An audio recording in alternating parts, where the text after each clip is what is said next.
Baik, puji nama Tuhan. Selamat pagi Bapak Ibu Saudara yang dikasihi Tuhan. Shalom. Sekali lagi shalom Bapak Ibu Saudara. Baik, puji nama Tuhan. Bagi Bapak Ibu, mari pagi hari ini kita mau siapkan hati kita untuk kita memulai ibadah kita.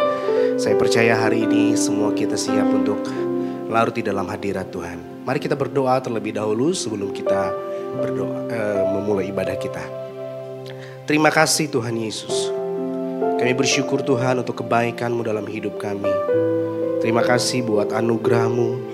Terima kasih untuk berkat-Mu yang begitu melimpah bagi kami. Kalau hari ini kami boleh ada sebagaimana kami ada, semua semata-mata hanya karena kebaikan Tuhan. Hanya karena kemurahan Tuhan, kami boleh ada di tempat ini. Dan oleh sebab itu Tuhan, hari ini kami datang merendahkan hati kami, masuk dalam hadirat-Mu, hampiri Engkau. Biar hati kami, mulut kami penuh dengan pujian yang meninggikan nama Tuhan.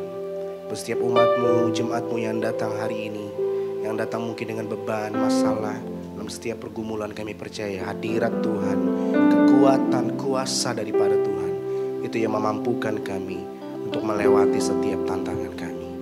Mari Engkau berkarya di tempat ini ya Roh Kudus. Hanya di dalam nama-Mu kami berdoa dan kami mengucap syukur. Mari sama-sama kita katakan amin. Terima kasih Tuhan. Mari sama-sama kita naikkan syukur kita Bapak Ibu Saudara. Firman Tuhan berkata, mari masuk hadirat-Nya dengan puji-pujian. Mari masuki gerbangnya dengan ucapan syukur. Sebab itu mari sama-sama kita mau tinggikan Tuhan kita. Kita mau bawa pujian yang terbaik bagi Raja. Sebab Dialah yang layak untuk ditinggikan di tempat ini. Mari tanggalkan segala beban, tanggalkan segala problem. Biar hari ini kita sungguh-sungguh datang menyembah Tuhan. Terima kasih. Mari naikkan syukur kita, sembah Dia. Kami bersyukur sebab Engkau besar. Kasih setiamu, anugerah-Mu besar.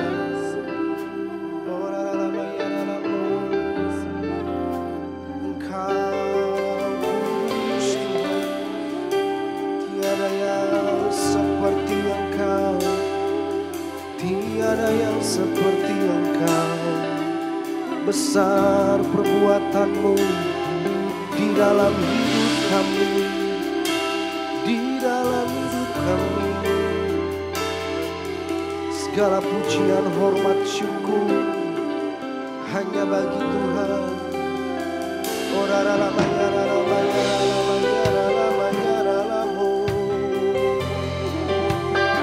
Besar perbuatan-Mu, sungguh ajaib kasih setia-Mu. Haleluya. Mari bawa pujian yang terbaik bagi Allah kita. Mari masuki hadirat-Nya dengan syukur. Sembah Dia, sembah.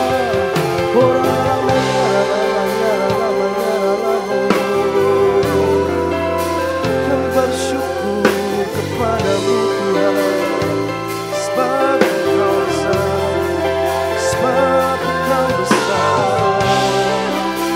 Tinggikan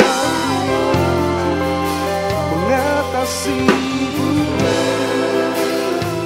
Haleluya. Terima kasih. Engkaulah jawaban dari setiap doa-doa kami. Terima kasih Tuhan. Engkaulah jawaban di setiap doaku saat ku menyembah, Roh-Mu bekerja.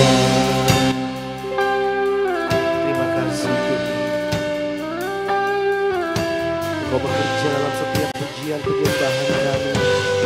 Dan sama-sama kita katakan saudara,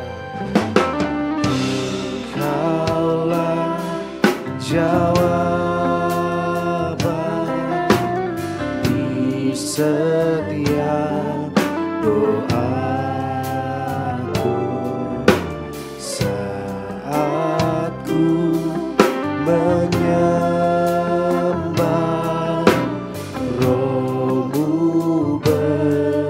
Mari sama-sama katakan Tuhan, Tuhan ku percaya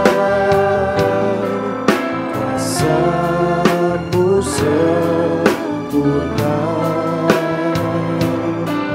Saat ku berdoa, kuasa-Mu Tuhan ku percaya, Tuhan ku percaya kuasa-Mu sempurna. Saat ku berdoa, kuasa-Mu Boleh sama-sama kita berikan tepuk tangan yang paling meriah buat Tuhan kita yang dahsyat. Mari dengan iman yang sungguh mari katakan, Engkaulah jawaban, Engkaulah jawaban di setiap doaku. Saat ku menyembah Roh-Mu. Mari sama-sama kita angkat kedua tangan kita, saudara. Katakan dengan iman, Tuhan ku percaya kuasa-Mu sempurna. Saat ku berdoa, kuasa-Mu Tuhan ku percaya.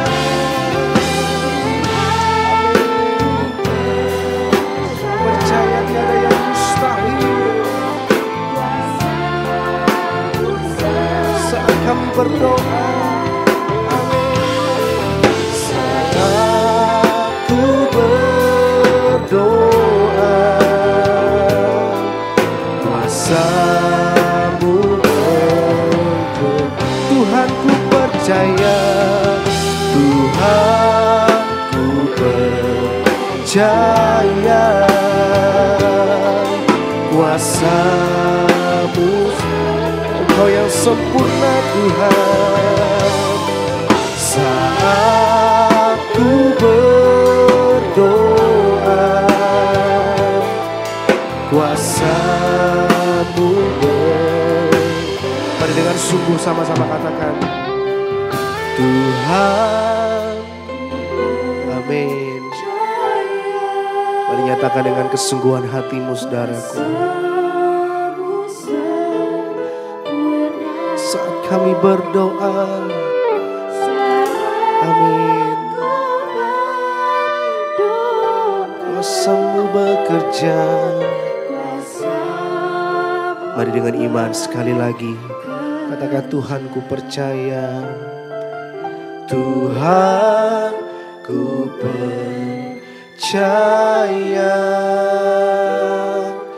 kuasa-Mu sempurna. Saat ku berdoa,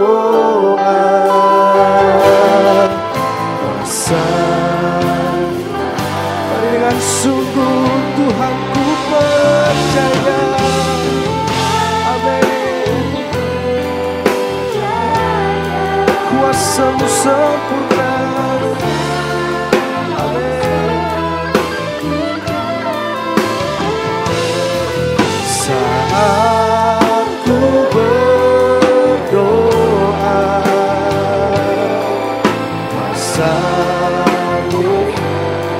mari dengan iman katakan, saat ku berdoa, saat ku berdoa,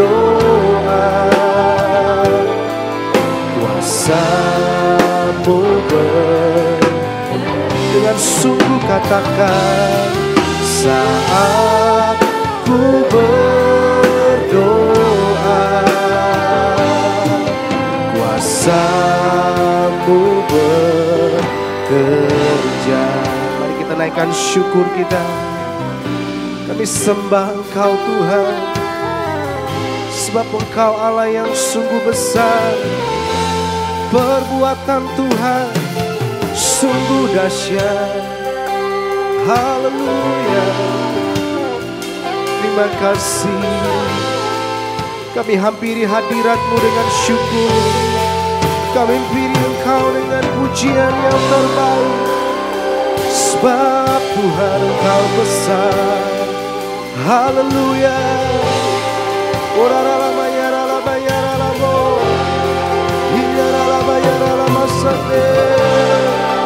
Mari umat Tuhan bawa pujian-Mu, bawa sembah-Mu, sebab Dia yang layak ditinggikan.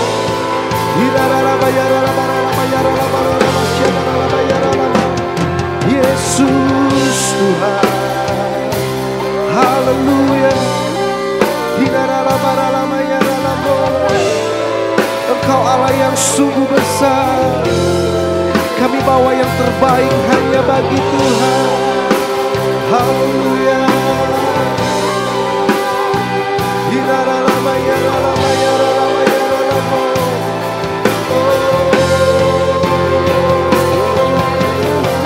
Segala pujian syukur, hati kami limpah dengan pujian yang terbaik bagi Allah kami. Haleluya, haleluya.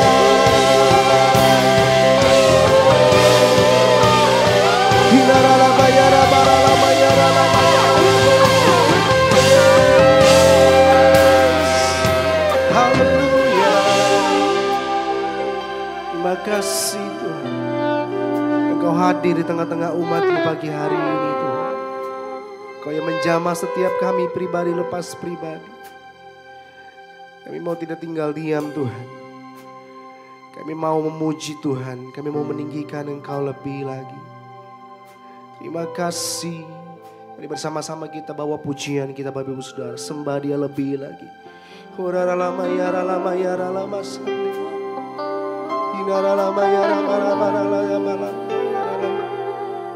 Kami menyembah Engkau Tuhan. Pujian yang terbaik hanya bagi Engkau. Pujian yang terbaik hanya bagi Allah kami. Sebab Engkau Allah yang berdaulat. Engkau Allah yang berdaulat atas hidup kami. Oh, haleluya. Segala pujian syukur, sembah kami, pujian kami. Haleluya. Yesus, Yesus Tuhan. Haleluya.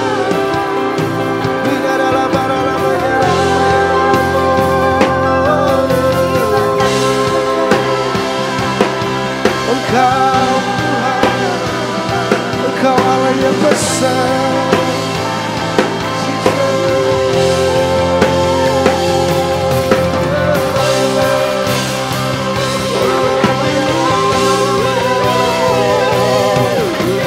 Terima kasih Tuhan.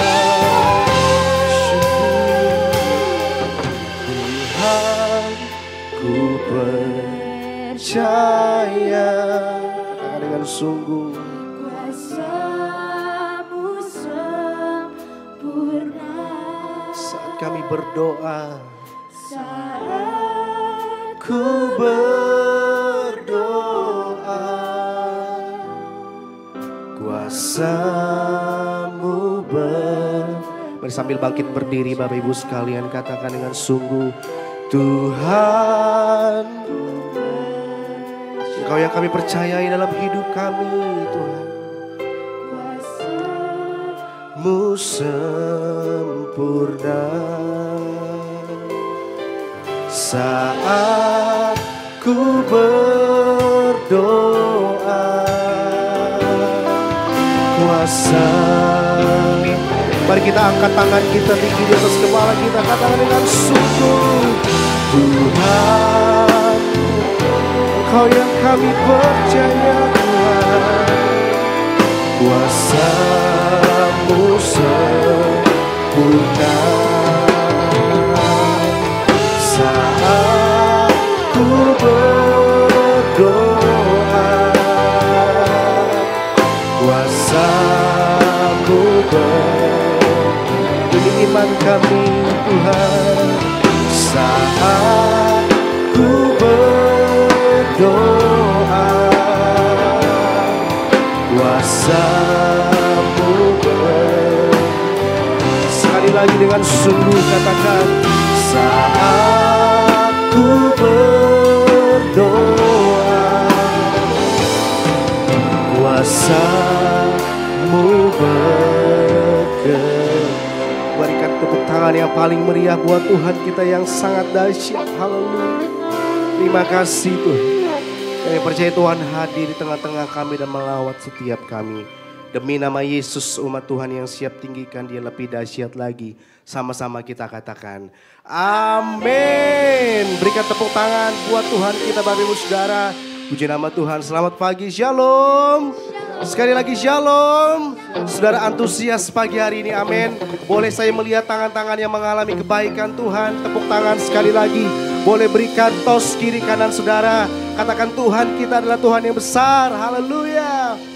Kau terbesar dan mulia. Mari sama-sama katakan ini Bapak Ibu Saudara. Ajaib semua perbuatanmu. Kau terbesar dan mulia. Biarlah semua memuji-Mu. Boleh semua ikuti kami, tepuk tangan di atas kepala, come on.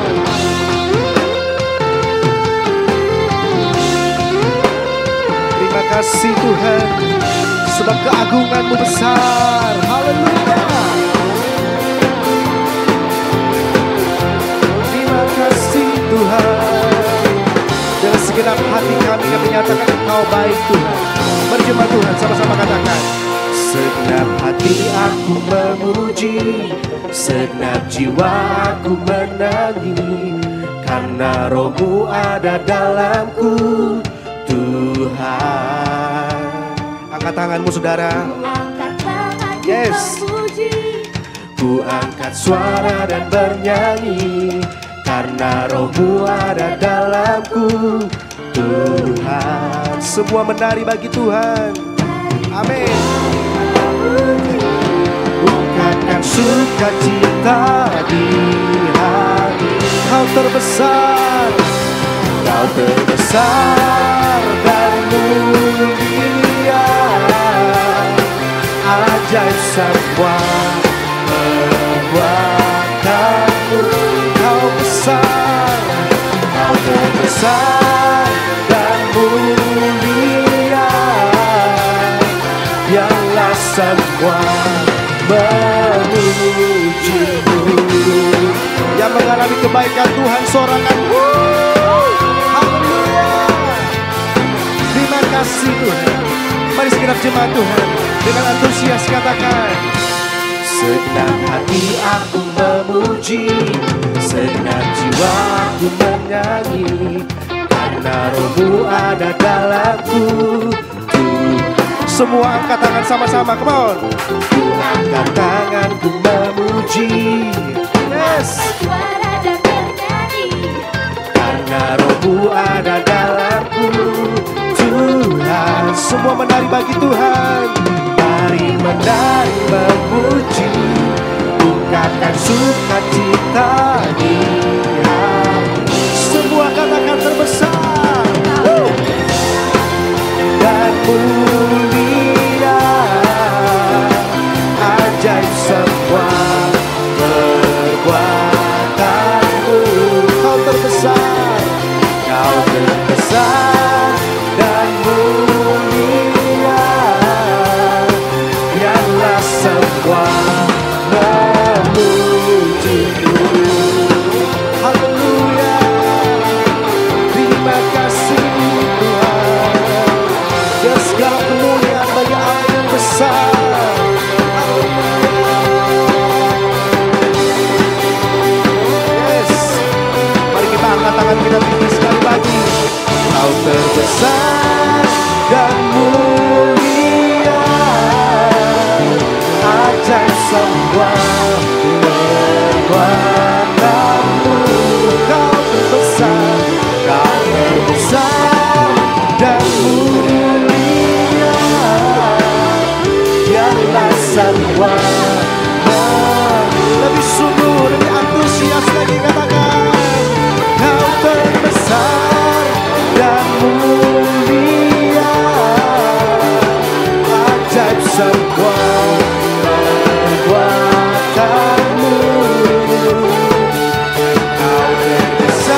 semua, biarlah semua memujimu. Biarlah semua memujimu. Tepuk tangan yang paling meriah buat Tuhan kita. Haleluya. Terima kasih Tuhan. Sorak-sorai sekali lagi. Haleluya. Yes. Tuhan kita dahsyat. Amin. Sekarang silakan duduk. Haleluya. Mari kita arahkan hati kita lebih lagi. Pagi hari ini kita mau sama-sama terima anugerah Tuhan. Mari alami hadiratnya, lawatan yang mengubahkan kita. Terima kasih Tuhan. Sekalipun di tengah tantangan, sekalipun di tengah badai, kami percaya Engkau menyertai kami. Tangan Tuhan tidak pernah lalai, tidak pernah gagal untuk menolong kami. Terima kasih Tuhan Yesus.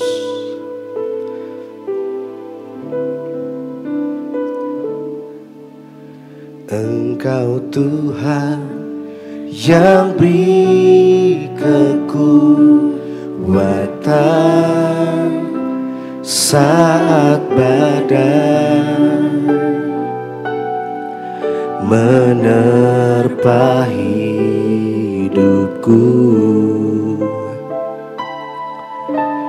Di dalam-Mu aku tenang, sebab janji-Mu setia bagiku.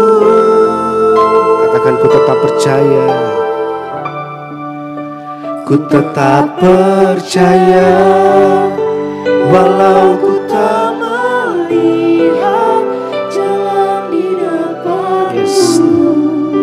Tak pernah ku ragu, ku tetap menyembah.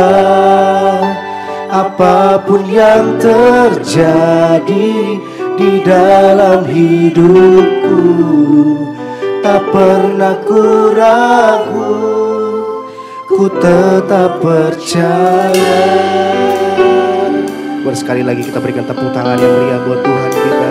Sama-sama katakan, Engkau Tuhan yang beri kekuatan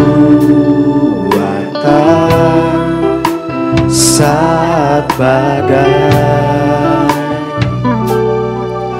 menerpa hidupku.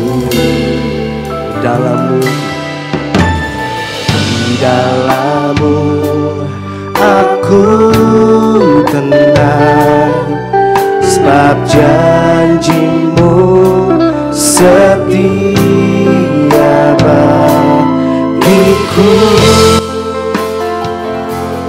Tetap percaya, tetap percaya, walau ku tak melihat jalan di depanku. Tak pernah ku ragu, ku tetap menyembah. Apapun yang terjadi di dalam hidupku, tak pernah ku ragu, ku tetap percaya. Ku tetap percaya, walau ku tak melihat. Ini iman kami Tuhan. Ku tetap menyembah. Apapun yang terjadi di dalam hidupku, tak pernah ku ragu, ku tetap percaya. Mari kita sembah Dia lebih lagi. Engkau Tuhan yang kami percaya. Tidak ada nama lain yang layak disembah, tidak ada nama lain yang layak kami percayai selain Tuhan. Terima kasih. Mari sekali lagi kita bangkit berdiri Bapak Ibu sekalian. Mari angkat kedua tanganmu tinggi di atas kepala dengan iman, katakan saudara, ku tetap percaya, walau ku tak melihat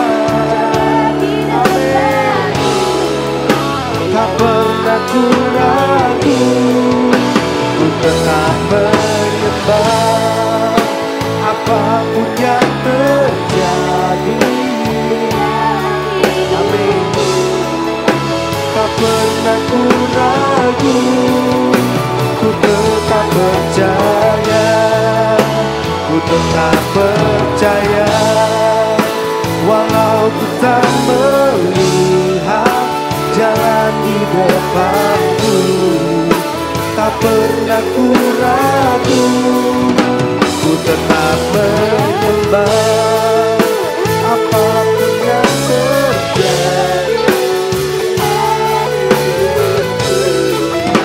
Tak pernah ku ragu, ku tetap percaya. Tak pernah ku ragu, ku tetap percaya. Tak pernah ku ragu, ku tetap percaya.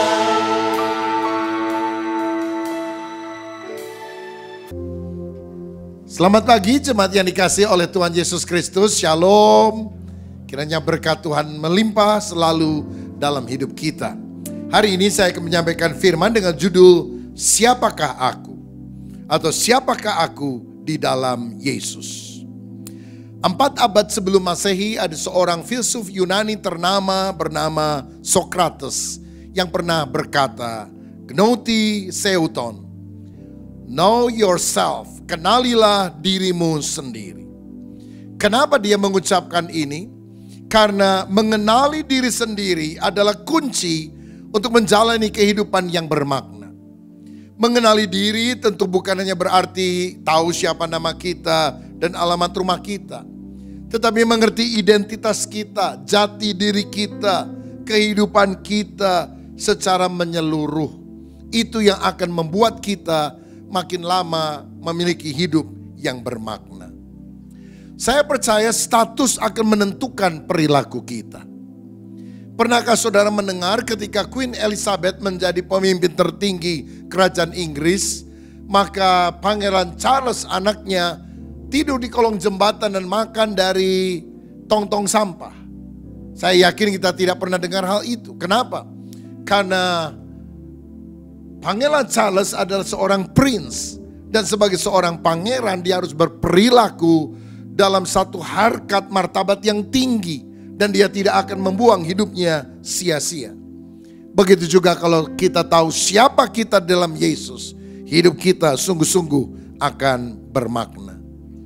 Saudara, Alkitab berkata bahwa manusia diciptakan sebagai makhluk yang mulia. Mazmur 8 berkata bahwa manusia diciptakan hampir seperti Allah. Dia diciptakan menurut gambar dan rupa Allah. Artinya sebagai ciptaan Allah yang tertinggi, lebih dari semua binatang atau tumbuhan yang lain. Karena manusia adalah makhluk yang punya keserupaan sifat dengan sang penciptanya. Misalnya Allah menciptakan manusia sebagai makhluk yang cerdas. Binatang boleh dilatih dan kelihatannya pintar, tetapi tidak bisa menyaingi manusia dengan peradabannya yang luar biasa. Manusia diciptakan dengan hati nurani, sehingga bisa merasa benar atau salah ketika melakukan sesuatu. Siapa yang menaruh hati nurani ini? Tentu adalah Tuhan. Manusia diciptakan untuk berelasi dengan orang lain. Tidak baik kalau manusia itu seorang diri saja. Bahkan manusia diciptakan untuk berelasi dengan Tuhan, sang penciptanya. Saudara pernah lihat ada anjing pengen kebaktian ke gereja? Atau monyet ingin dibaptis? Tentu tidak. Karena apa? Binatang tidak punya kemampuan untuk berfellowship dengan Tuhan. Tetapi kita manusia memiliki kerinduan akan hal tersebut.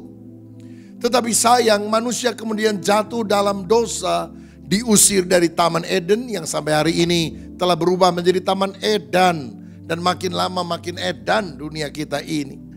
Akibatnya manusia binasa, dihukum selamanya di dalam api neraka. Dan tanpa Yesus, Alkitab berkata kita hidup tanpa pengharapan.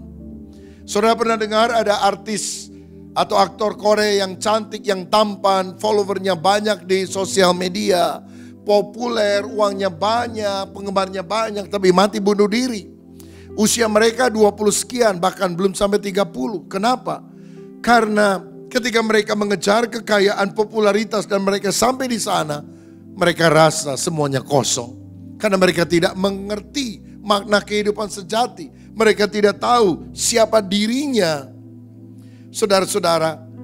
Tetapi syukur pada saat kita percaya kepada Kristus, kita manusia yang celaka dan tidak punya pengharapan diubah menjadi ciptaan yang baru.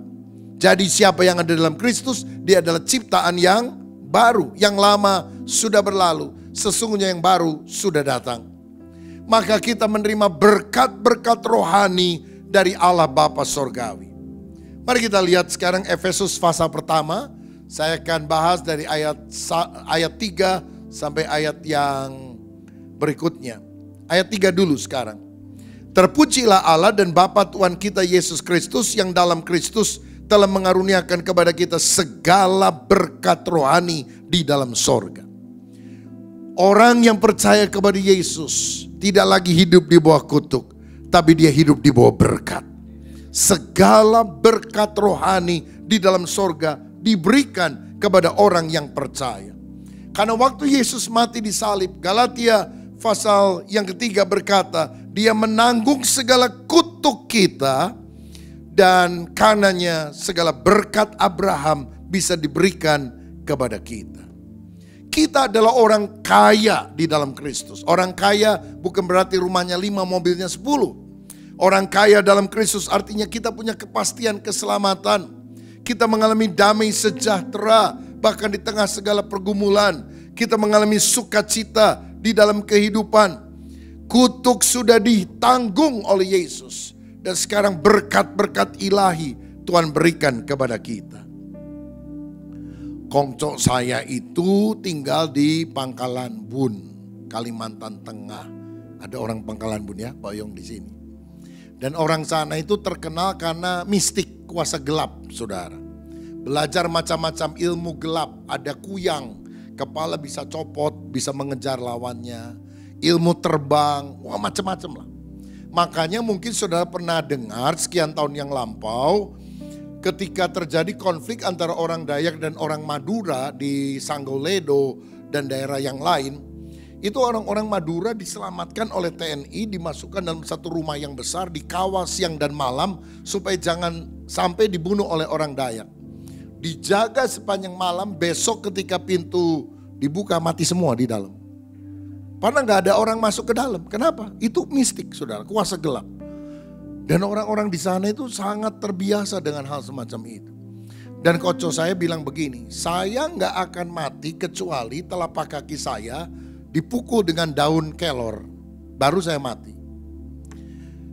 Nah saudara-saudara, bersyukur pada usia 80 tahun sekian, dia meninggal 90-an lebih. Dia menerima Yesus sebagai Tuhan dan Juru Selamat. Jadi waktu meninggal gak susah meninggalnya, meninggal damai sejahtera, yang jemput bukan setan tapi malaikat Tuhan. Dan gak perlu dipukul dengan daun kelor, karena Tuhan yang telah membawa dia.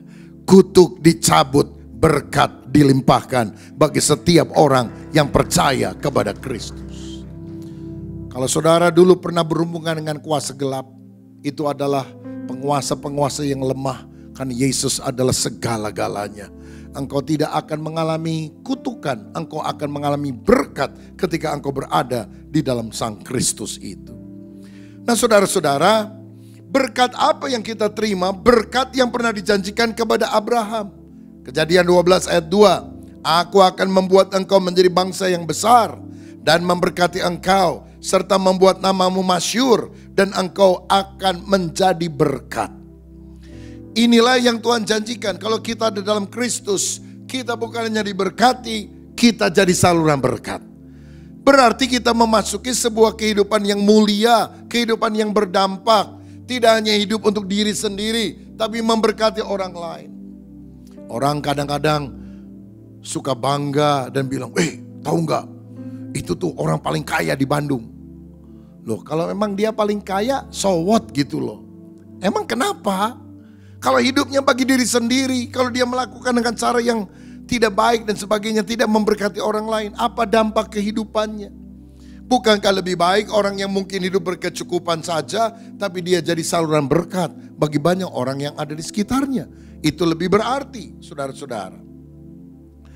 Keluarga kami, keluarga Abraham dulu penyembah berhala, bukan orang-orang Kristen. Saudara-saudara, Tetapi kini kira-kira 150 orang, anggota keluarga, famili dekat, semuanya jadi orang percaya. Orang pertama, maco saya. Orang kedua, papa saya. Berikutnya satu demi satu, sampai tadi saya bilang kongco yang ilmu gelap pun akhirnya bertobat, diselamatkan. 150 orang bertobat. Kenapa? Karena dari waktu ke waktu kita suka kalau ada acara keluarga undang semuanya, undang hadir. Kalau ada yang biayanya kurang dan sebagainya, kita support siapa yang mampu supaya keluarga kumpul. Nah waktu kumpul tuh saling kesaksian, cerita tentang Yesus. Kamu udah percaya belum? Mesti percaya ya, mesti beriman kepada Yesus.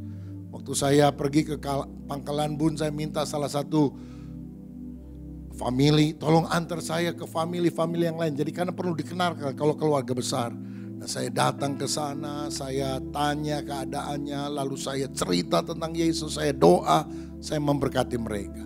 Sehingga satu demi satu orang-orang diselamatkan. Keluarga ayah saya 9 bersaudara, 5 jadi pendeta. Saya dan sepupu sekian orang jadi pendeta, melayani di berbagai gereja yang berbeda, dari kota yang berbeda. Anak saya ada yang dipanggil melayani, yang segenerasi yang juga ada. Dan kalau kita hitung mungkin lebih kurang ada 10.000 jiwa lebih yang diselamatkan dan dibaptis secara selam di berbagai gereja, di mana gembalanya adalah kami dari keluarga Abraham. Tapi kita tidak bisa membanggakan diri karena memang bukan kekuatan kita. Anugerah Tuhan, saudara. Anugerah yang membuat keluarga penyembah berhala yang seharusnya binasa mengalami kekayaan rohani yang berasal dari sorga. Makanya hidup di dalam Kristus adalah hidup yang bermakna. Di luar Kristus kita tanpa pengharapan. Jadi untuk menjawab pertanyaan, siapakah aku ini? Aku manusia celaka di luar Kristus. Tapi aku orang yang berpengharapan di dalam Kristus. Karena yang pertama, siapakah aku ini? Yang pertama, aku adalah anak Allah. Lihat Efesus 1 ayat 4-6. Sebab di dalam Dia Allah telah memilih kita sebelum dunia dijadikan, supaya kita kudus dan tak bercacat di hadapannya. Dalam kasih Ia telah menentukan kita dari semula oleh Yesus Kristus untuk menjadi anak-anaknya sesuai dengan kerelaan kehendak-Nya, supaya terpujilah kasih karunia-Nya yang mulia yang dikaruniakannya kepada kita di dalam Dia yang dikasihinya. Siapa kita? Dikatakan sebab di dalam Kristus Allah memilih kita sebelum dunia dijadikan.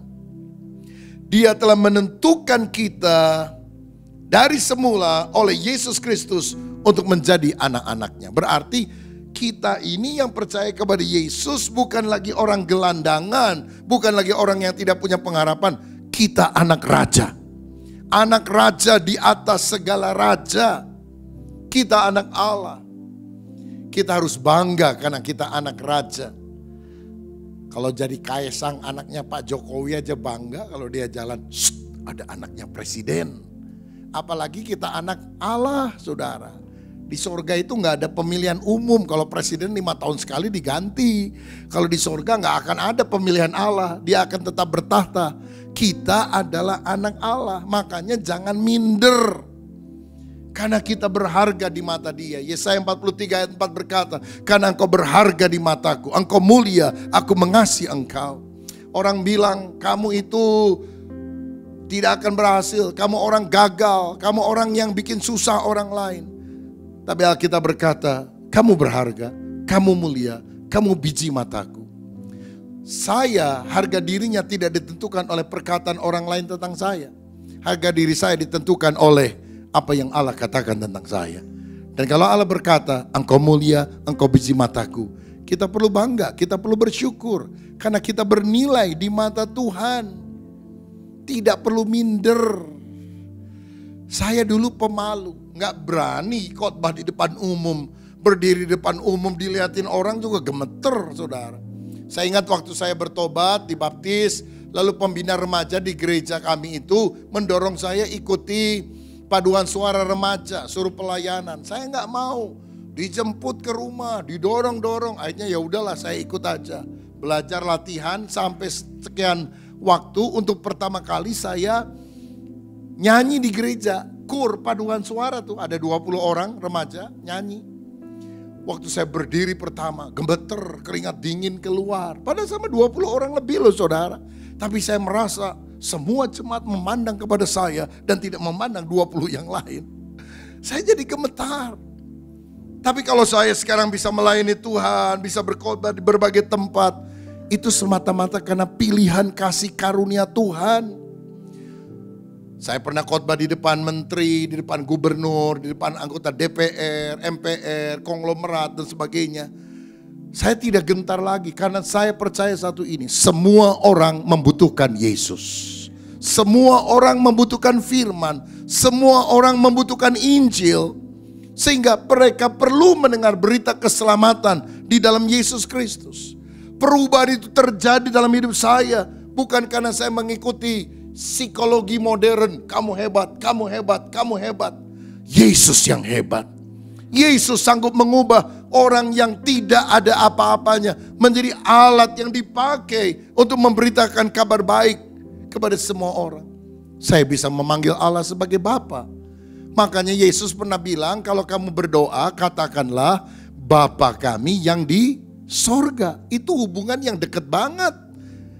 Kita nggak perlu panggil Tuhan Sang Pencipta, Sang Hyang yang Maha Kuasa. Tapi kita bisa bilang, Dedi, Papa. Makanya Gus Dur pernah ngomong gini, yang paling dekat sama Tuhan itu orang Kristen katanya. Karena kalau kami doa sama Tuhan mesti pakai corong karena jauh. Kalau orang Hindu panggilnya Om. Ya. Om Itohud, Om Swastiastu, masih Om. Udah agak dekat tapi masih Om. Orang Kristen kan manggilnya apa? Bapa, babe gue yang ada di surga. Karena itu gunakanlah privilege hak istimewa ini untuk berkomunikasi terus dengan Tuhan. Karena aku anak Allah, aku anak raja di atas segala raja. Dan Alkitab tadi berkata ayat 4, sebab di dalam Dia, Kristus, sebab in Christ, Allah telah memilih kita sejak dunia belum dijadikan. Jadi Allah telah memilih kita sebelum dunianya ada, sebelum saudaranya lahir, di dalam Kristus supaya kita diselamatkan. Saudara, saya mau bilang gini ya, orang walaupun ke gereja, dengar khotbah, kalau dia nggak dapat anugerah dipilih Allah, nggak bisa jadi Kristen sejati. Percaya nggak? Karena kita bilang bukan kamu yang memilih aku, tapi akulah yang memilih kamu. Kalau orang Islam bilang dia didoakan supaya dapat hidayah. Kalau orang Kristen dapat anugerah. Makanya di dalam diskusi antar agama mestinya nggak usah saling ribut mestinya. Karena apa? Orang nggak akan jadi Islam kalau nggak dapat hidayah dari Allah. Betul kan? Dan juga dalam Kristen orang nggak akan jadi Kristen sejati kalau dia nggak dapat anugerah dari Tuhan yang memilih dia dari sejak dunia belum dijadikan. Nah saudara-saudara, kita ini selamat karena sudah ditentukan, dipredestinasikan dari semula untuk menjadi anak Allah. Ada yang bilang kalau gitu Allah itu kok seperti pilih kasih ya. Berarti Allah pilih A masuk surga, B masuk surga, tapi X, Y, Z masuk neraka. Apa seperti itu? Kita berkata Allah memilih kita di dalam Kristus. Jadi siapapun yang ada dalam Kristus dia dipilih oleh Allah. Pemilihan kita itu pemilihan pribadi, personal, tapi juga pemilihan kolektif. Karena semua orang yang berada di dalam Kristus dia selamat. Seperti misalnya ketika malaikat maut akan membunuh anak sulung orang Mesir. Tuhan bilang, siapa yang rumahnya dilaburi dengan darah anak domba dan semua anak-anakmu ada di dalam rumah, maka dia akan selamat. Kalau dia keluar rumah, mati. Di dalam rumah, selamat. Kira-kira ada anak yang masih nakal gak di dalam rumah? Ada kan? Tapi selama dia tinggal di dalam rumah yang ada darahnya di ambang pintu, selamat. Begitu juga kita, in Christ, kita belum sempurna seperti Kristus. Tapi selama kita ada dalam Kristus, kita selamat. Saya kasih contoh deh supaya gampang. Berapa minggu lalu saya ulang tahun, saudara. Biasanya kalau ulang tahun saya suka ada di rumah. Tapi kali ini karena sidang majelis daerah para pendeta se-Indonesia, saya harus terbang dari satu tempat ke tempat lain. Jadi 2 minggu itu saya terbang ke Ambon, pelayanan di sana, ke Manado, lalu ke Bali, pelayanan di Bali, lalu ke Kupang, lalu kemudian ke Sumba, ke Waingapu. Jadi pas saya ulang tahun, saya masih terbang dari Sumba ke Bali. Karena istri saya bilang gak usah ikut ke Kupang sama Sumba lah, cuma semalam. Dia tunggu di Bali. Jadi saya merayakan dengan istri di Bali, baru besoknya saya balik ke Bandung. Nah saudara-saudara, tapi pas hari ulang tahun saya WA anak saya, juga seorang staf di Jakarta, tolong ya hari ini semua mahasiswa STT Karisma di Bandung dan Seminari Bethel Jakarta kasih ayam Kentucky, saya yang bayar nanti. Jadi mereka beli berapa ratus, 500 kali ya, 400-500 lah dibagi begitu. Jadi syaratnya cuma satu, mahasiswa STT Karisma atau mahasiswa Seminari Bethel Jakarta dapat ayam Kentucky. Mau dia udah bayar uang sekolah atau nggak bayar uang sekolah, itu bukan urusan. Selama dia mahasiswa, dia dapat ayam Kentucky. Ada yang baik, ada yang kurang baik, agak nakal, agak bandel sedikit, semuanya dapat ayam Kentucky. Selama label itu, dia adalah mahasiswa atau staf atau dosen di STT Karisma. Begitu juga contohnya, ketika kita percaya kepada Yesus, in Christ, kita diselamatkan. Dipilih untuk apa? Supaya kita kudus, artinya punya karakter seperti Bapa. Kuduslah kamu sebab akulah Allah yang kudus. Anak kan mesti seperti Bapa. Bapak kalong, anak kampret. Bapak nyolong, anak nyopet. Kalau bapaknya baik, kudus, maka anaknya juga harus hidup kudus. Dia memilih kita. Saudara percaya saudara orang pilihan Tuhan? Apa buktinya saudara orang pilihan Tuhan? Karena kau beriman kepada Yesus. Kalau kau beriman kepada Yesus, yakin engkau sudah dipilih sejak dunia belum dijadikan. Saya ingat Pak Yusuf Roni pernah cerita, dulu kan non-Kristen, bakar gereja. Lalu buka Alkitab untuk cari-cari kesalahan orang Kristen. Baca, jatuh pada Yohanes 1 ayat 1 sampai 3. Pada mulanya adalah firman, firman bersama dengan Allah, firman adalah Allah. Ayat 14, firman menjadi manusia, itulah Yesus. Dia baca ayat itu, bertobat jadi Kristen. Oh, jadi firman itu Yesus. Yesus bersama dengan Allah, Yesus adalah Allah, bertobat jadi Kristen. Gara-gara jadi Kristen, dipenjara 6 tahun. Lalu dipenjara sama sipir, dia pernah ditanya, yang galaknya. Kamu kenapa jadi Kristen? Baca Alkitab. Mana ayatnya yang bikin kamu jadi Kristen? Ditunjukkan Yohanes 1 ayat sampai 3. Dan juga ayat 14. Itu sipir baca ayat itu saudara. Sekali dia baca, 2 kali dia baca, 3 kali dia baca. Dia bilang bohong kamu. Kamu bilang kamu baca ayat ini, kamu jadi Kristen. Saya udah baca nih 2-3 kali. Enggak jadi Kristen. Pak Yusuf Roni bilang gini, ada bedanya Pak. Apa bedanya? Saya baca, saya jadi Kristen karena saya dipilih Tuhan. Bapak baca, Bapak gak jadi Kristen karena Bapak gak dipilih Tuhan. Ditempeleng dia saudara sekalian. Tapi memang benar Alkitab kan bilang, bukan kamu yang memilih aku yang memilih kamu. Jadi kalau kita bisa beriman kepada Yesus, kita ini orang yang dapat anugerah. Kita ini orang yang dipilih. Dipilihnya sebelum saudara lahir. Dipilihnya sebelum saudara ada. Dipilihnya dari sejak dunia belum dijadikan. Bukan karena kebaikan kita, tapi karena pilihan kasih karunia Tuhan. Lalu pilihan itu didasarkan karena apa? 2 hal, kedaulatan Allah dan juga kemahatauan Allah.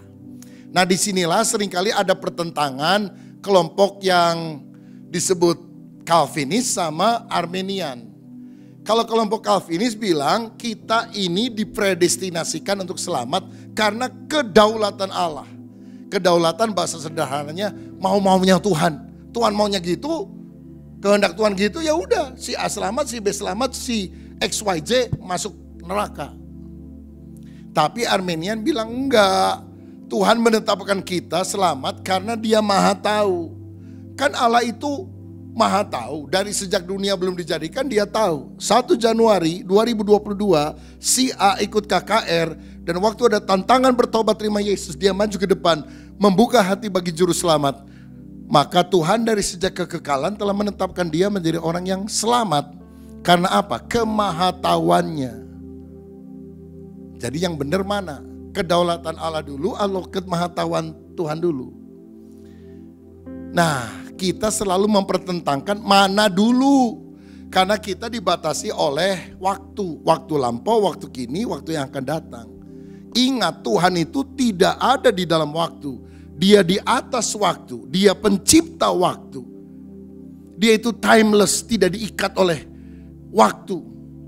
Sehingga bagi Tuhan tidak ada waktu dulu, waktu kini, waktu yang akan datang. Jadi begitu dia menetapkan si A selamat, itu ditetapkan karena kedaulatannya sekaligus kemahatauannya. Yang jelas buat kita, kalau saya percaya kepada Yesus, saya orang pilihan. Saya telah ditentukan oleh Tuhan dari sejak dunia belum dijadikan, supaya aku menjadi serupa seperti Kristus. Karena aku adalah anak Allah, anak raja di atas segala raja. Siapa yang percaya kita anak Allah? Haleluya, puji Tuhan. Yang kedua, siapa aku? Aku adalah orang yang ditebus oleh Yesus. Lihat Efesus 1 ayat 7. Sebab di dalam Dia dan oleh darahnya kita beroleh penebusan, yaitu pengampunan dosa menurut kekayaan kasih karunia-Nya. Sebab di dalam Kristus oleh darahnya kita ditebus. Apa arti ditebus? Ditebus artinya dibeli dengan membayar harga tertentu. Ada orang kulit putih datang ke pasar budak, dia lihat ada orang kulit hitam budak paling tegap, dia bilang berapa harganya? $300, nih uangnya, saya bawa ya jadi budak saya. Itu artinya ditebus. Saudara perlu uang 10 juta, gak ada duit padahal kebutuhan mendesak. Saudara punya motor, dibawa ke Pegadaian yang menyelesaikan masalah tanpa masalah katanya. Lalu kita dapat 10 juta. Motor kita taruh di situ. 3 bulan kemudian kita punya uang 10 juta. Kita datang ke Pegadaian. Nih 10 juta, nih bunganya sekian. Mana motor saya? Itu artinya motor telah ditebus menjadi milik kita lagi. Begitu juga hidup kita ini setelah jatuh dalam dosa telah menjadi budak dosa. Ditindas oleh si iblis. Tapi Yesus membeli kita bukan dengan emas dan perak, tapi dengan darah yang mahal. Darah Yesus sendiri. Sehingga kita selamat, saudara-saudara. Kita adalah orang yang telah ditebus. Dan berapa harga kita? 10 juta? 5 miliar? Enggak, harga kita senilai dengan nyawa Yesus. Karena Yesus harus membayar, menukar dengan darahnya supaya kita selamat. Berarti kita berharga di mata Tuhan. Bukan karena kita yang hebat, karena Tuhan menghargai kita. Karena kasih karunia-Nya. Kita ditebus dari dosa. Dibayarkan hutang itu dengan darahnya. Tapi jangan salah paham. Yesus tidak membayar hutang dosa itu kepada iblis. Yesus membayar itu kepada kekudusan Allah. Sebab manusia memberontak kepada Allah sehingga harus binasa. Tapi waktu ada manusia yang sempurna seperti Yesus, Allah sejati, manusia sejati, maka Allah berkata, siapa yang merupakan keturunan Adam pertama, semuanya jatuh dalam dosa. Tapi siapa yang percaya kepada Adam yang kedua, Adam yang terakhir, yaitu Yesus, semuanya diselamatkan. Inilah maksud penebusan, saudara-saudara. Bukan karena perbuatan baik, tapi karena iman kepada pemberian Tuhan kepada kita. Makanya sekarang kita harus sadar, kita ini bukan lagi budak dosa. Kita adalah budak kebenaran, hamba kebenaran, budaknya Kristus. Kalau ada prajurit Ukraina ditangkap sama prajurit Rusia, dan akhirnya prajurit Rusia bilang, jongkok. Mesti jongkok, kenapa dia tawanan, saudara, dia jadi seperti budak. Lompat, lari, berhenti. Dia nggak bisa lawan, karena apa? Dia sudah diperbudak, dia sudah ditawan. Kalau kita budak dosa, kita ini pengen gak mau berdosa lagi. Tapi gak bisa, karena diikat oleh kuasa setan. Aduh, tahu nih, ngerokok tidak baik buat kesehatan. Memang di Alkitab tidak ada tulisan dilarang merokok, di pom bensin ada. Tapi kita tahu kan itu tidak baik. Kita bilang, saya gak mau ngerokok, saya gak mau ngerokok. Tapi kalau udah makan malam, dingin, hujan gerimis, itu suara ngomong, Ji Samsu. Wah, saudara-saudara, gak tahan pergi ke warung beli ngerokok lagi. Kenapa? Kita budak, kita diikat oleh si iblis. Bahkan untuk hal yang sederhana, ikatan yang kelihatannya kecil aja kita gak bisa lepaskan diri. Tapi waktu kita ditebus oleh darah Yesus, aku orang merdeka. Dan sekarang aku memperhambakan diri kepada Kristus. Ada misionaris kulit putih pergi ke pasar budak. Dia lihat ada budak kasihan sekali, suruh dipukulin terus. Dan dia bilang kepada penjual budak itu budak harganya berapa? Oh, ini budak bodoh, ngapain kamu beli ini? Oh ya gak apa-apa, cuma $200. Ini saya bayar ya buat kamu ya. Ini jadi budak saya kan. Dilepaskan tuh budak, saudara. Jatuh berdarah. Misionaris bilang, aku sudah membayar kamu lunas, kamu orang merdeka, kamu boleh pergi kemana saja. Aku tidak ingin punya budak, aku hanya ingin menolong kamu. Lalu dia pergi. 5 menit setelah dia jalan, dia noleh ke belakang, itu budak ngikutin dia. Ngapain kamu ikutin saya? Sana, pulang. Ngapain kamu ngikut-ngikut saya? Budak itu bilang, bertahun-tahun aku selalu jadi budak. Dan aku tidak punya keluarga lagi. Aku juga tidak tahu kemana aku harus pergi, kemana aku harus tinggal. Tapi yang aku tahu, kamu yang telah membeli saya.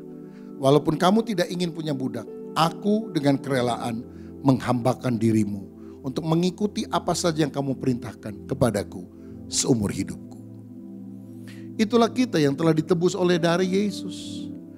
Dengan kerelaan kita berkata, Tuhan, aku binasa tanpa Engkau. Tapi sekarang aku mau mentaati apa saja yang Tuhan perintahkan. Makanya dalam kekristenan bukan kemauan kita yang terjadi, tapi kehendak Tuhan yang harus menang atas diri kita. Jadi siapa kita? Kita adalah orang yang telah ditebus oleh darah Yesus. Saudara adalah orang yang sudah ditebus? Berikan seluruh hidupmu untuk kemuliaan Yesus. Haleluya. Yang terakhir, yang ketiga, siapa aku? Yang pertama dalam kaitan dengan Allah Bapa, kita adalah anaknya. Yang kedua berkaitan dengan Yesus, kita adalah orang tebusannya.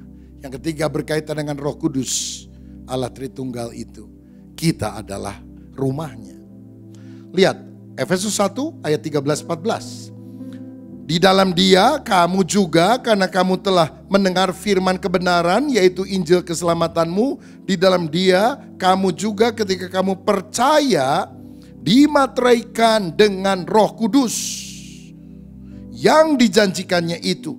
Dan Roh Kudus itu adalah jaminan bagian kita sampai kita memperoleh seluruhnya, yaitu penebusan yang menjadikan kita milik Allah untuk memuji kemuliaan-Nya.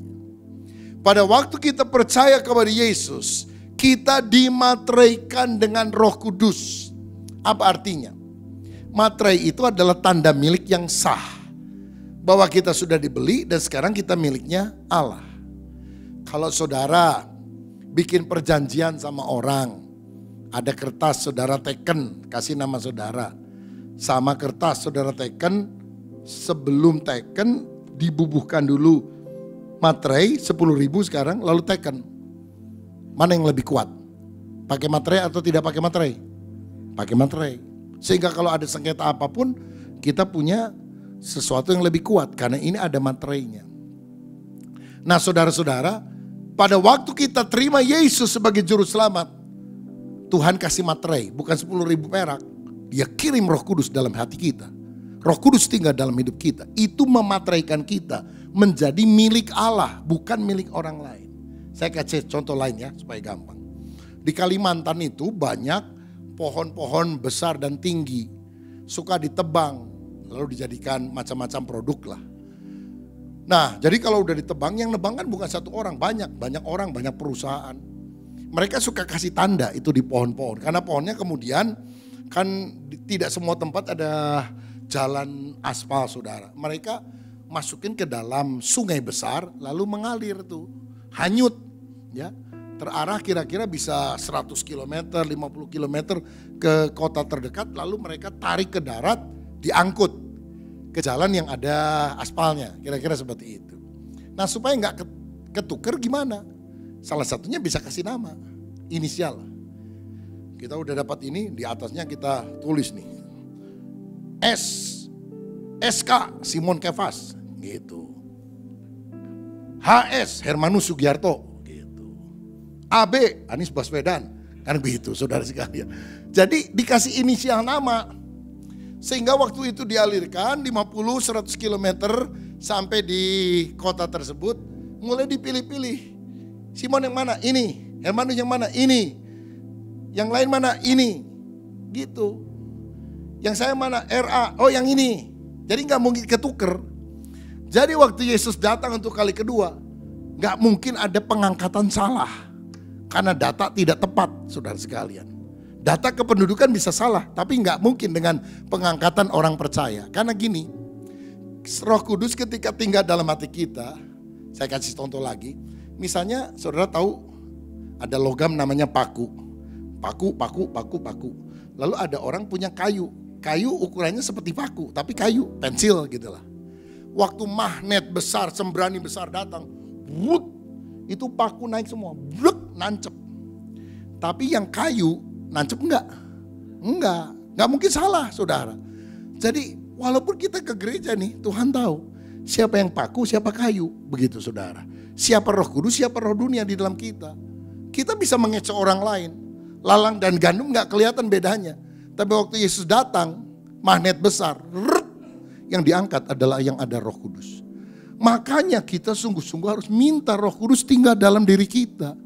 Karena itu menentukan segala-galanya. Tidak seorang pun mengaku Yesus Tuhan kalau bukan Roh Kudus. Jadi orang beragama Kristen bisa mengaku Yesus Tuhan, sungguh lahir baru, hanya Roh Kudus. Kan gak serta-merta saudara ke gereja lalu saudara jadi Kristen. Saudara pergi ke restoran Jepang, apa langsung berubah jadi orang Jepang? Saudara pergi ke restoran Itali, apa berubah jadi orang Itali? Kan tidak. Kita ke gereja apa berubah langsung jadi orang Kristen yang lahir baru? Tidak. Harus ada pendiaman Roh Kudus dalam diri kita. Itulah namanya dimateraikan oleh Tuhan. Jadi Tuhan gak akan salah pilih waktu hari pengangkatan. Orang yang ada Roh Kudus dia diangkat. Orang yang tidak Roh Kudus ditinggalkan oleh Tuhan. Lalu dikatakan Roh Kudus adalah jaminan sampai kita memperoleh seluruh janji Allah. Apa itu jaminan? Saudara beli rumah 5 miliar. Oke, jadi deal. Kita tanda tangan, kita salaman. Lalu orangnya bilang, kasih DP dong, kasih uang muka, kasih jaminan. Udah, ini 500 juta ya. Saya kasih dulu 500, 4,5 miliarnya saya bayar dalam 1 bulan. Setiap minggu saya akan cicil jadi 4 kali lunas.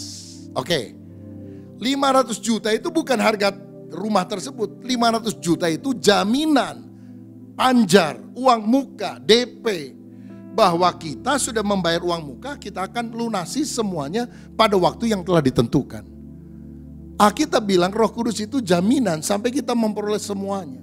Alkitab kan janji, nanti di sorga jalannya dari emas, pintu gerbangnya dari mutiara. Kita akan berjumpa dengan Yesus, ada Yerusalem baru.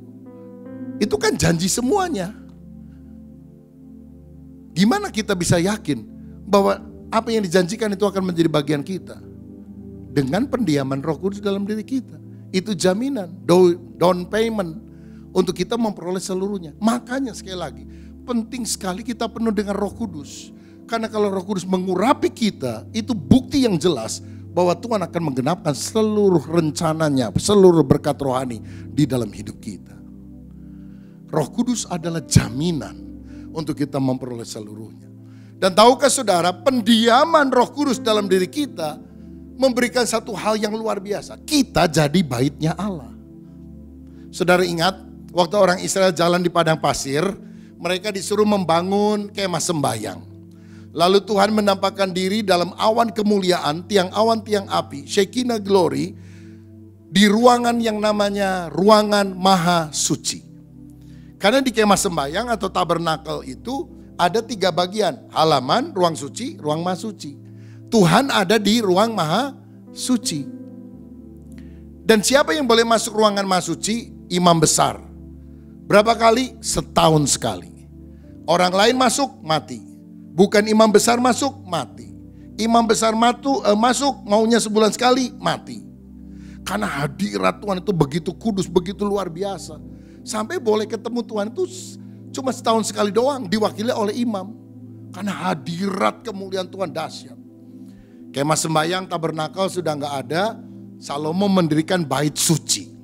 Begitu selesai yang megah sekali, Tuhan hadir dalam awan kemuliaan. Itu imam-imam yang pakai baju putih, gelempang semua, blok, nggak bisa melayani. Hadirat Allah begitu berat, kabut, kemuliaan Allah begitu luar biasa. Sekarang, Roh Kudus, hadirat Allah tidak ada di kemah suci, tidak ada di bait Allah. Dia ada dalam diri saya dan saudara. Wow, luar biasa. Siapa kita? Kau Tuhan mau tinggal dalam diri kita. Siapakah aku ini Tuhan, jadi biji matamu. Makanya pendiaman Roh Kudus dalam diri kita ini selalu kita harus hargai. Selalu kita harus taati kehendak Roh Kudus. Alkitab berkata, tidak tahukah kamu bahwa kamu adalah bait Allah, bahwa Roh Allah diam di dalam kamu. Dia tinggal dalam kita, roh di dalam kita lebih besar dari roh yang ada dalam dunia. Makanya ibu-ibu kalau mati lampu jam 12 malam, Jumat Kliwon, jangan bangunin suami karena toilet jauh. Bangunin dong, sieun, takut. Kenapa masih takut? Roh di dalam kita lebih besar dari roh yang ada dalam dunia. Kalau orang kesurupan gak usah panggil pendeta. Roh di dalam saudara lebih besar dari roh setan yang ada di luar itu. Di Tiongkok gitu ya, kalau orang-orang ada yang kesurupan, yang dipanggil cim-cim biasa, yang suka ikut doa bareng-bareng. Cim, tolong cim, doain.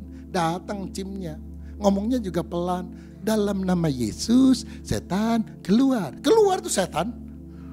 Begitu setan keluar sama setan gede ditanya, kenapa lu? Diusir dikit aja sama encim-encim udah keluar. Setan kecil bilang, malas gua lawannya encim-encim. Nanti kalau aku berantem-berantem kamu juga ngetawain dia beraninya sama encim-encim. Jadi percuma udah keluar aja katanya. Jadi orang itu takut bukan karena hamba Tuhannya, teriakan pendetanya. Tapi karena roh Allah yang ada di dalam diri kita. Makanya sebelum dipenuhi dengan Roh Kudus, Simon itu nyangkal Tuhan sampai 3 kali. Enggak, aku enggak kenal, aku enggak tahu, lari terbirit-birit.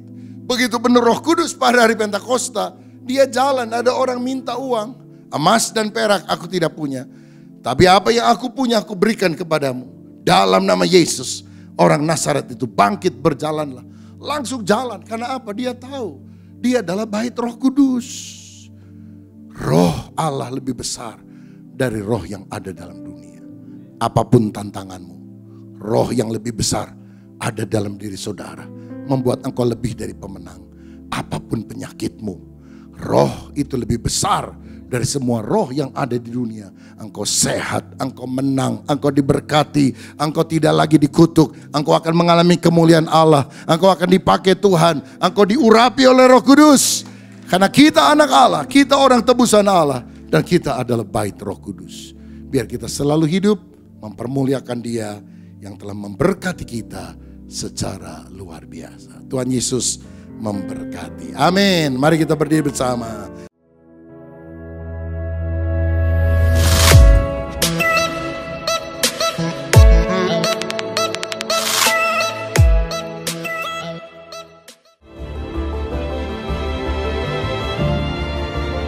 Shalom. Untuk berkemenangan dalam kehidupan yang penuh dengan tantangan, kita harus memiliki iman terhadap janji Tuhan. Roma 4 ayat 18 berkata, sebab sekalipun tidak ada dasar untuk berharap, namun Abraham berharap juga dan percaya bahwa ia akan menjadi bapa banyak bangsa menurut yang telah difirmankan. Demikianlah banyaknya nanti keturunanmu. Abraham dan Sarah dijanjikan akan menjadi bapa dari banyak bangsa. Tapi usia mereka sudah tua, 100 tahun, 90 tahun. Itu adalah kenyataan. Secara manusia tidak mungkin bisa melahirkan. Tetapi mereka pegang janji Tuhan karena firman adalah kebenaran. Kenyataan sesuatu yang benar, tetapi kebenaran itu di atas kenyataan. Kalau hari ini dokter berkata, penyakit kamu parah, sulit untuk sembuh. Tapi kalau firman berkata, oleh bilur Yesus, kamu sembuh. Pegang firman, karena janji Tuhan akan memberi kemenangan. Shalom saudara sekalian, Tuhan telah pelihara kita sepanjang tahun 2023 dan kita percaya 2024 Tuhan juga pasti akan menyertai kita. Dan sebagai rasa syukur kita, maka sepanjang bulan Januari ini kita diberi kesempatan untuk memberikan persembahan buah sulung kepada Tuhan. Sebagai rasa syukur setahun Tuhan sudah menolong saya dan pasti Tuhan juga akan menyertai saya. Amsal 3 ayat 9-10 berkata, muliakanlah Tuhan dengan hartamu dan dengan hasil pertama dari segala penghasilanmu. Maka lumbung-lumbungmu akan diisi penuh sampai melimpah-limpah dan bejana pemerahanmu akan meluap dengan air buah anggurnya. Kalau kita memberi dengan tulus, berkat Tuhan akan dicurahkan. Saudara bisa memberikan lewat amplop atau transfer melalui nomor yang tertera dan biarlah berkat Allah melimpah.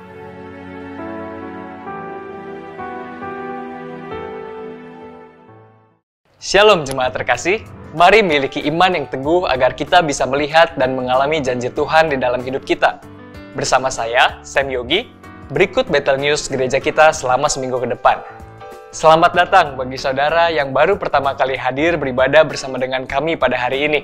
Kami senang saudara bisa beribadah bersama kami. Ibadah Raya Onsite diadakan setiap hari Minggu pada pukul 8.30 dan 10.30 waktu Indonesia Barat di gereja lantai 1.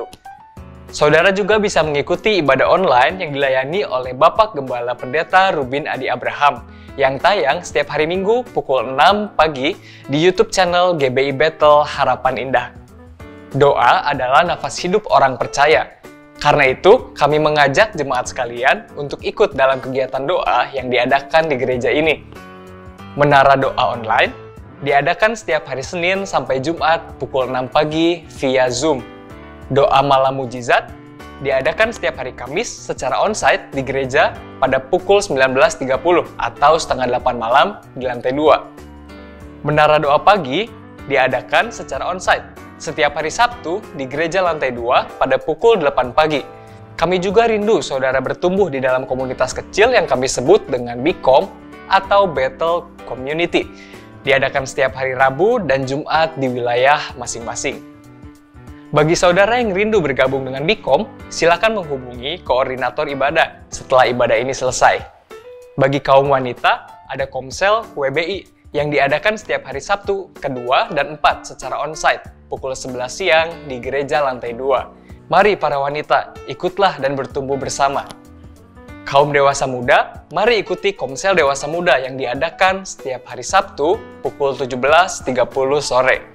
Bagi generasi muda, mari ikuti ibadah Battle Youths dan Teens yang diadakan setiap hari Sabtu pukul 17.30 atau setengah 5 sore, bertempat di gereja lantai 1. Dan pada hari Minggu ini, tanggal 27 Januari, kita akan dilayani oleh Pendeta Roni Bagenda.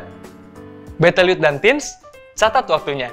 Dan jangan lupa hadir dalam KKR Anak-Anak Muda pada tanggal 17 Februari yang akan datang. Kita akan dilayani oleh Pastor Christopher Tapiheru. Ibadah Raya Onsite setiap minggu juga disertai dengan ibadah anak atau Battle Kids Ministry. Papa Mama, ayo arahkan anak-anaknya untuk ikut ibadah kids di gereja lantai 3. Ibadah Raya Onsite hari Minggu, tanggal 28 Januari, pukul 8.30 dan 10.30 akan dilayani oleh PDP Ferry Septiadi dengan tema Doa Meneguhkan Iman. Media Ministry membuka rekrutmen pelayan multimedia bagi jemaat yang rindu melayani di bidang media untuk mengisi pelayanan seperti kameramen, fotografer, pro presenter, video switcher, dan lighting. Bagi jemaat yang ingin bergabung, silakan menghubungi Saudara Daniel Irvin atau menghubungi koordinator ibadah setelah ibadah ini selesai.